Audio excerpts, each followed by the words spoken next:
Chairman. Thank you all for being here. I'm from Arkansas, and we have had quite a bit of success in Arkansas dealing with this particular problem. And you know, there's a lot of jokes and a lot of things said about Congress, but I'll tell you that a lot of the progress we've made has been because of the laws that we've been able to get in place. And you know, I was just reminded of 2011, which was my first year serving here. We had the Child and Family Services Improvement Innovation Act, which deals specifically with the protocol for prescribing psychotropic medication for children. When I look at some of the results of what's gone on in Arkansas, it's been incredible. And it no doubt has been encouraged and in some cases mandated by the federal government. But the boots on the ground, as we say in the Army, has been at the state level.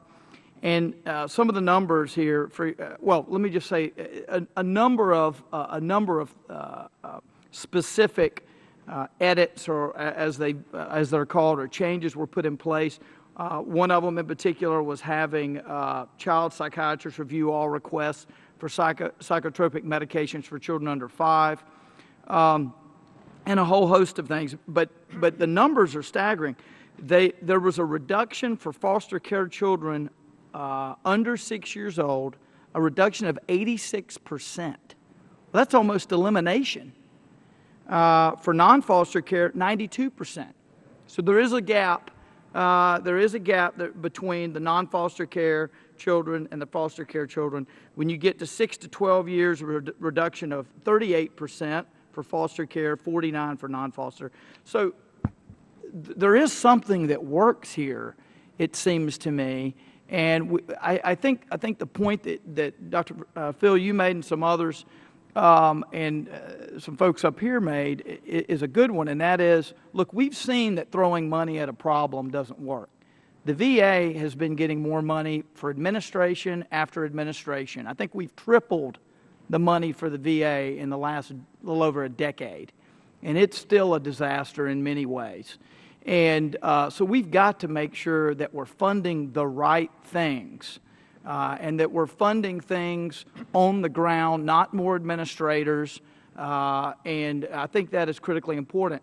Now, the one thing, a couple things to ask here. First of all, Dr. Naylor, in Arkansas, there's still a gap between, even though there have been significant reductions and great, very effective reforms, still a gap between foster care children and non-foster care children. And Dr. Phil mentioned earlier that there are certain problems or patterns with foster care children.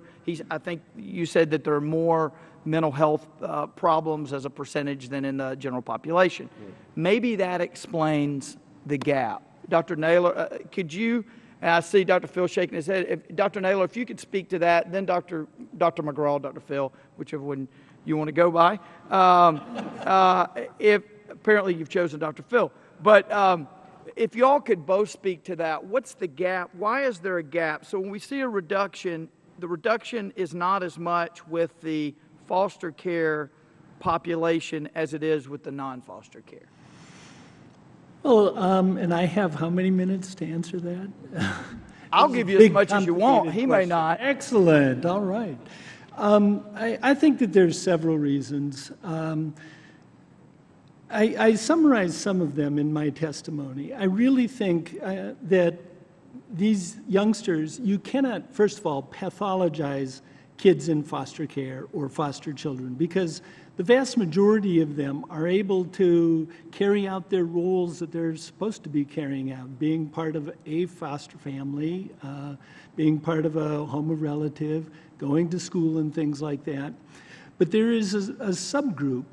And I think that this is a larger group in foster kids than in the general population. I was asked by Brian Samuels, who came from Illinois, actually, and he asked me if I really believed that there was a higher rate of mental illness in foster kids. And my answer to him was, if you really wanted to come up with a model for developing mental illness in a population, That's the perfect model. You have kids who, a subpopulation anyway, are born to very impulsive, very aggressive, sometimes mentally ill, very often substance abusing, and even sociopathic parents. Strike one. Strike two. In these families, very often there is neglect. Neglect is probably worse in some ways even than physical abuse is. Physical and sexual abuse. There's often in utero exposure to drugs, which, between tobacco and alcohol, you've got the two biggest risk factors for screwing up a kid's brain. And we continue on through disruption of the primary attachment. And you look at these kids and you think, how can you possibly love a mom who treats you like this or a dad who treats you like this? But they do, and that's what they know. And I think the major trauma in the child welfare system actually is when you take the kids and how you take the kids into custody. And, people talk about the trauma of taking kids out of the home, but let me paint a picture for you. You're going to school.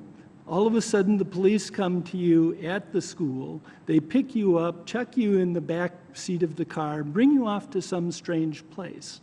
Now, if you look at this from an evolutionary point of view, abduction equals death. And so when you are responding to this as a child, you're not responding to just, oh, what a bummer, you were taken away from your family. You're responding to a potentially life-threatening situation. I mean, that's what your brain is telling you. And I think that we end up then seeing incredible sadness, and maybe even more than that, a howling rage for some of these kids at being taken out of their families. And then the first foster homes sometimes stick, but for a lot of these kids, there's multiple placement disruptions. And every single disruption that you have is accompanied by a decrease in sense of self-worth and an increase in behavioral problems. And so we have the perfect system for developing emotional, behavioral, and psychiatric problems. Mr. Chairman, I would ask I think this is an important question. The time has gone to almost 3 minutes over. Dr. Naylor, you did an outstanding job.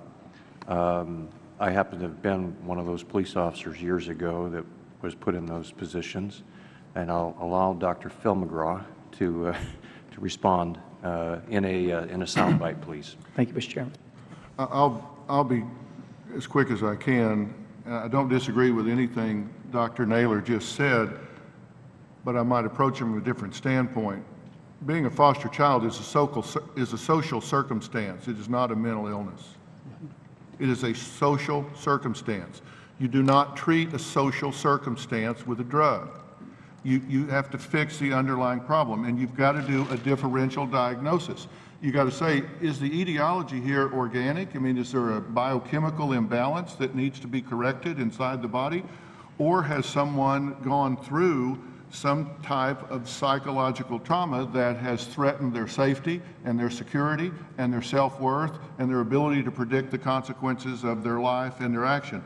And if that's the case, I just don't believe that you're going to fix that with medication long term. Now, that doesn't mean it can't help short term, because it certainly can. But particularly for these young children, there's not one shred of evidence that many of these drugs are appropriate to use with 1- and 2-year-old children, certainly in a policy pharmacy circumstance. And I'm not down on psychotropics, because let me tell you, they can save and change lives when appropriately used. But being a foster child is a social circumstance, not a mental illness. Now, it can trigger depression and some other things that have to be dealt with, but what is the treatment of choice? Is the treatment of choice to begin drug therapy, or is the treatment of choice to begin some type of evidence-based psychological therapy? And I think the former has many more side effects than the latter, and therefore is much more dangerous. Thank you for your answer. Mr. Renacci, you're recognized.